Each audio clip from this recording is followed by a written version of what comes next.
औज़ुबिल्लाहिमिनश्शैतानिर्रजीम बिस्मिल्लाहिर्रहमानिर्रहीम। कल मैंने आप लोगों को कहा था कि डायग्राम जो है वो आप लोग अच्छी तरह समझ लें, क्लियर कर लें। तो हमने आज क्या करना है, आज हमने देखना है charge on an electron by Millikan's method, यानी हमने मिलीकेन्स मेथड को अप्लाई करते हुए इलेक्ट्रॉन पे चार्ज की वैल्यू को कंसीडर करना है। इसके लिए क्या है कि 1909 में R.A. मिलीकेन्स था devised a technique that resulted, जो उसने टेक्निक इस्तेमाल की उससे ये रिज़ल्ट लिया, precious measurement of the charge on electron. उन्होंने कहा कि यानी कि चार्ज ऑन द इलेक्ट्रॉन को जो उन्होंने मेजर किया वो एक अलग तरीका था। तो क्या हुआ, charge on an electron by Millikan's के मेथड से जो हमने कंसिडर किया है वो 1909 में R.A. मिलीकन थे, जिन्होंने एक डिवाइस की एक टेक्निक जिसमें उन्होंने क्या रिज़ल्ट पेश किया, precious measurement of the charge on an electron, यानी मेजर किया चार्ज ऑन एन इलेक्ट्रॉन। इसकी डायग्राम मैंने आपको कल भी समझा दी थी। आज यहाँ से लेकर यहाँ तक सारा इस डायग्राम के ही मुतालिक है, जो मैं आज मेरा ख्याल है रीडिंग कर देती हूँ ताकि आप समझ आ जाए कि क्या चीज़ को हमने कंसिडर किया था। The diagram, the schematic diagram of the Millikan oil drop experiment is shown in figure 12.23।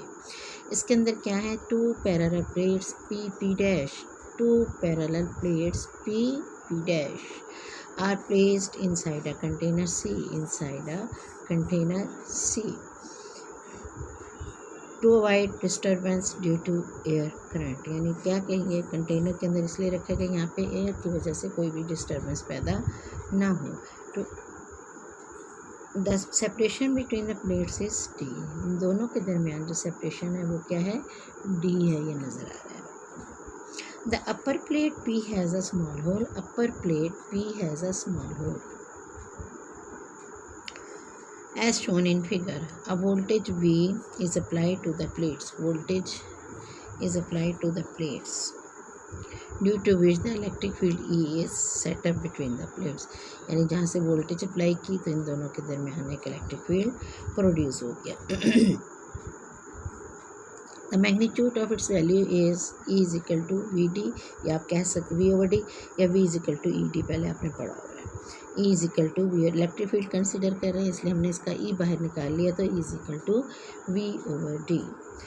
An atomizer, this one, is used for spraying eye drops into the container through a nozzle। जिसकी nozzle है इसको आपने atomiser कहना है। इससे आपने spray किया, eye drops जो थे वो आ गए यहाँ से रिसोर्ट में से।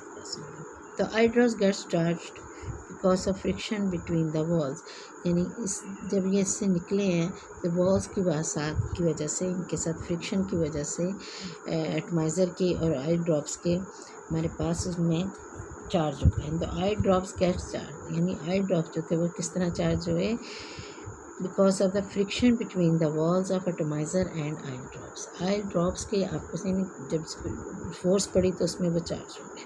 This eye drops are very small, वो तो आपको खुद भी पता है, and are actually in the form of the mist, बिल्कुल ऐसे जैसे धुंध सी होती है, बारीक बारीक सी ज़रूर होते हैं। Some of this drops happen to pass through the hole, कुछ पास हो जाएंगे इस होल में से, hole in the upper plate. The space between the plate is illuminated. अब हमने यहाँ पर जो देखना है इसके अंदर, किससे देखना है, इससे, यानी the space between the plates is illuminated by the light coming from the source S through the lens L and window W1 and window W1. The path of the motion of these drops can be carefully observed by a microscope। यहाँ पर हम एक microscope रखी जिससे हम इसको check कर सकते हैं, या ऊपर से कंटेनर के अंदर झांक, यहाँ से इसमें माइक्रोस्कोप से हम देख सकते हैं कि ड्रॉप्स किस तरह यहाँ नीचे को मूव कर रहा है। मेरा ख्याल है आपको ये अच्छी तरह समझ आ गया होगा। क्या है, 1909 में R.A. मिलीकन था जिसने एक टेक्निक के थ्रू रिजल्ट दिया measurement of the charge on an electron का, और उसने जो डायग्राम बनाई वो उसको हम कहते हैं मिलीकन ऑयल ड्रॉप एक्सपेरिमेंट। और इसके अंदर क्या था कि टू प्लेट्स हैं P डैश, और दोनों पैरेलल हैं, और इनके इंसाइड और एक कंटेनर में हमने इनको प्लेस किया हुआ है। अब डिस्टर्बेंस की वजह से हमने इसको एयर करंट की वजह से एक कंटेनर में किया, और सेपरेशन जो दोनों प्लेट्स के दरमियान है वो D है।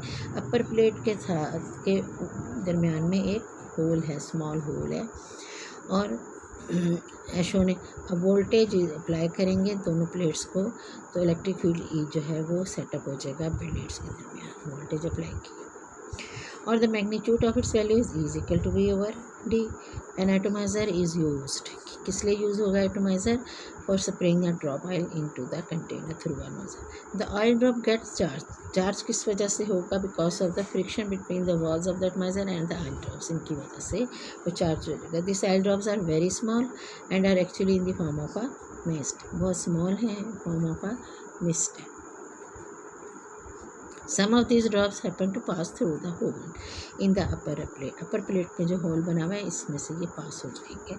और जब ये space between the plates is illuminated, अब हमने देखना है कि इसके दरमियान जो ये फासला अंदर है इसको हम कैसे चेक करेंगे, इसको किससे देखेंगे? ये सोर्स है, लेंस है, लाइट विंडो वन से पास होकर यहाँ पे आ रही है और यहाँ पे आपके पास माइक्रोस्कोप है जिससे आप इसको व्यू कर रहे हैं। Carefully observe by the path of the motion of this drops can be. अच्छा, अब हमारे पास क्या है? अब हम ड्रॉपलेट को देख रहे हैं कि given droplet between the two plates could B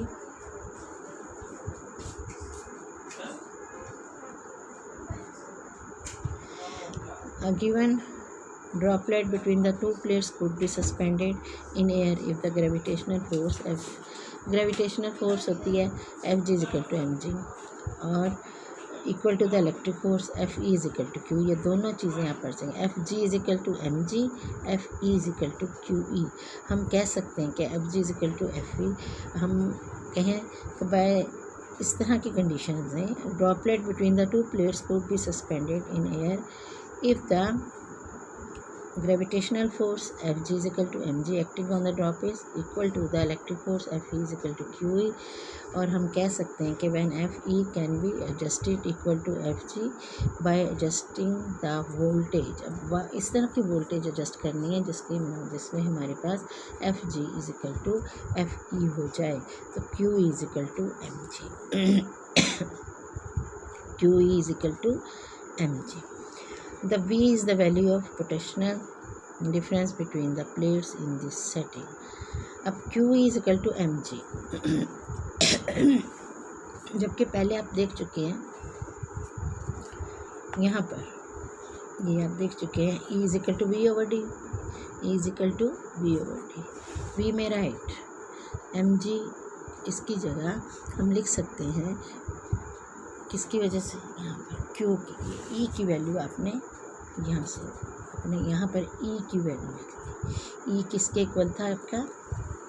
V over D, Q V over D। Clear हो गया आपको? Q V over D is equal to mg, और अगर हम सिर्फ Q यहाँ रख दें तो हो जाएगा mg D over V, यही हो जाएगा। मेरा ख्याल है अब आपको क्लियर होगा कि इस तरह आपने क्या चार्ज, आपने क्या देख लिया? Charge on an electron, charge on an electron, Q is the charge on an electron आप कंसिडर करें। आगे से जब हम इसको डिटरमाइन करेंगे तो अब हमारे पास आ जाएगा इसका मास को अगर आपने डिटरमाइन करना है तो इलेक्ट्रिक फील्ड जो है दोनों प्लेट्स के दरमियान को स्विच ऑफ कर देंगे। लाजमी है, जब करंट नहीं होगा तो ड्रॉपलेट जो है अंडर ग्रेविटी नीचे आएगा और कुछ टर्मिनल वेलोसिटी होगी उसकी जिसके के थ्रू वो नीचे आएगा और almost at the instant of the electric field is switched off. Its terminal speed is determined by timing the fall of the drop over a measured distance। Complete distance आपको तो पता है इनके दरमियान क्या है। और डिस्टेंस का मतलब अगर 20 सेंटीमीटर है तो आप 10 सेंटीमीटर देख लें कि उसका ड्रॉप को इलेक्ट्रिक फील्ड के बजाय वो किस तरह नीचे आ रहा है। तो इलेक्ट्रिक फील्ड रहता होगा, अगर वो तो इलेक्ट्रिक फील्ड के बजाय बंद कर देंगे, स्विच ऑफ कर देंगे तो उसका मास जो है वो ले लेंगे। तो हम कह सकते हैं कि since the drag force due to air acting upon the droplet when it is falling with constant terminal speed is equal to its speed. ये आपने स्टोक्स लॉ में फर्स्ट ईयर में भी पढ़ा था, यहाँ भी आप इसको अच्छी तरह याद कर लें कि F is equal to 6π/r/v is equal to mg। बस यहाँ तक के लिए आपका आज का काफ़ी है। यहाँ तक आपने इसको अच्छी तरह बेटा याद कर लेना है, समझ लेना है। कोई पॉइंट नहीं क्लियर तो आपने मुझसे पूछ लेना है।